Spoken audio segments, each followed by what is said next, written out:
दोस्तों तेल, प्याज, आटा, गेहूं, चावल वगैरह इन चीजों को लेकर सरकार की तरफ से 5 बड़े फैसले लिए गए हैं। कुछ आम आदमी को महंगाई से राहत देने के लिए मोदी सरकार के द्वारा ये फैसले हैं और कुछ किसान भाई लोगों के लिए भी फायदेमंद खबरें हैं। तो आइए देखते हैं एक एक करके सरकार के सभी फैसले। पहला तो देखिए आप, इंपोर्ट टैक्स को लेकर सरकार ने तेल पर फैसला लिया है, इंपोर्ट ड्यूटी बढ़ा दी है और इस तरह से सरकार ने एक तीर से 3 निशाने साधे हैं। अब एक तो लोगों को इससे दिवाली पर महंगा तेल मिलने वाला है। जानकारों का यह मानना है कि जब खुले बाजार में किसानों को सोयाबीन का दाम समर्थन मूल्य से ज्यादा मिलेगा तो किसान खुद ही समर्थन मूल्य पर सरकार को बेचने में रुचि नहीं लेंगे। वे खुले में बाजार में ज्यादा रेट में बेचेंगे, क्योंकि हाल ही में आपको पता होगा सोयाबीन में एमएसपी वगैरह को लेकर भी काफी कंट्रोवर्सी चल रही किसानों के बीच। तो ऐसे में अब आयात शुल्क बढ़ने से सरकार, किसान खुश हैं, आम आदमी परेशान होगा। क्योंकि दोस्तों केंद्र सरकार ने क्रूड और रिफाइंड सूरजमुखी तेल के लिए कस्टम ड्यूटी यानी कि आयात शुल्क को बढ़ाने का ऐलान कर दिया है। सरकार की तरफ से इन सभी तेल पर कस्टम ड्यूटी को 0 से बढ़ाकर सीधा 20% कर दिया, जबकि जो refined soybean oil, palm oil और सनफ्लावर ऑयल है, इस पर भी पहले 12.5% थी इंपोर्ट ड्यूटी, उसको बढ़ाकर 32.5% कर दिया।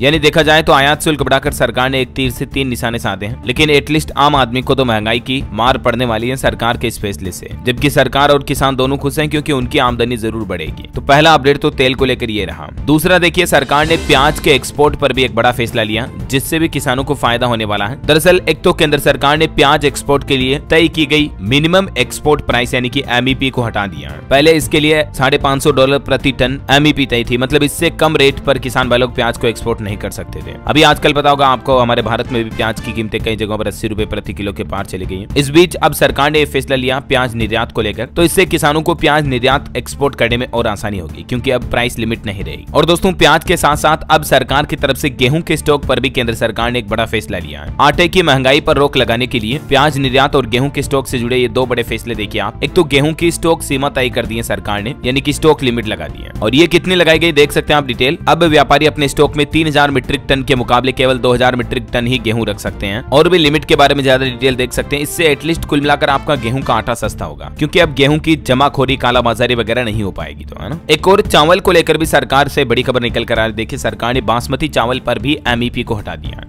एमईपी यानी मैंने आपको बताया था ना, मिनिमम एक्सपोर्ट प्राइस, यानी कम से कम इतनी रेट पर तो आपको एक्सपोर्ट करना ही है। तो वो प्राइस लिमिट को बासमती चावल से भी हटा दिया, जो कि पहले 950 मीट्रिक टन अमेरिकी डॉलर के वर्तमान मिनिमम एक्सपोर्ट प्राइस एमईपी के नियम को सरकार ने हटाने का फैसला किया। तो इससे भी किसान भाई लोगों को फायदा होगा। किसान अपने चावल वगैरह को, प्याज को मनपसंद मनचाहे रेट पर एक्सपोर्ट कर पाएंगे, है ना। तो ये दोस्तों तेल, प्याज, आटा, गेहूं, चावल वगैरह को लेकर सरकार की तरफ से 5 बड़े फैसले उम्मीद आपको जरूर जानने मिले होंगे। वैसे आपको क्या लगता है दोस्तों, सरकार को महंगाई कम करने के लिए हमारे देश में सबसे ज्यादा किन चीजों को सस्ता करना चाहिए? मेरी राय में तो जैसे पेट्रोल, डीजल, एलपीजी गैस वगैरह, इनको सस्ता जरूर करना चाहिए ताकि आम आदमी को राहत मिल सके। आपका क्या ख्याल है कमेंट करके बताइए देखें मुझे। और बाकी इस वीडियो को लाइक और शेयर करना, डीएलएस न्यूज चैनल को सब्सक्राइब करके बेल आइकन जरूर दबा देना, रोजाना ऐसे इन्फॉर्मेटिव काम की खबरें देखते रहने के लिए। जय हिंद, जय भारत, वंदे मातरम।